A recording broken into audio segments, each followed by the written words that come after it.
आपण पाहताय शिंदखेडा माझा टीव्ही न्यूज, जे सत्य तीच बातमी। धुळे तालुक्यातील कुसुंबा, आनंदखेडे, नेर, देऊर, नगावसह धुळे तालुक्यातील विविध भागात गारपीट आणि वादळी पावसाच्या तडाख्याने शेतकऱ्यांचे प्रचंड नुकसान झाले। गारपीट आणि वादळाचा पिकांना मोठा फटका बसला असून अचानक आलेल्या आसमानी संकटामुळे शेतकरी उद्ध्वस्त झाला आहे।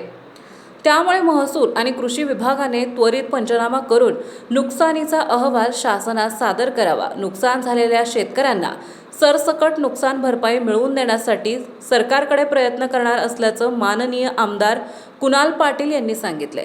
दरम्यान शेतकऱ्यांच्या या संकटात मी त्यांच्यासोबत असून बळीराजाने धीर सोडू नये असेही आवाहन माननीय आमदार कुणाल पाटील यांनी केले।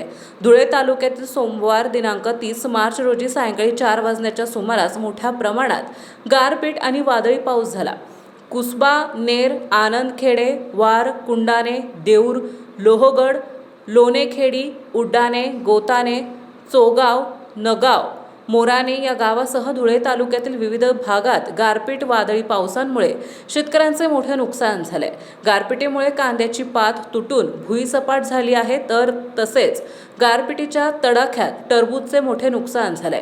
मका, गहू, हरभरा, ज्वारी, बाजरी, पपई, केळी, डाळिंब, आंबे, शेवगा यांच्यासह फळ पिके आणि भाजीपाला यांना गारपिटीचा फटका बसला आहे। शिंदखेडा न्यूजसाठी मुख्य संपादक यादवराव सावंत।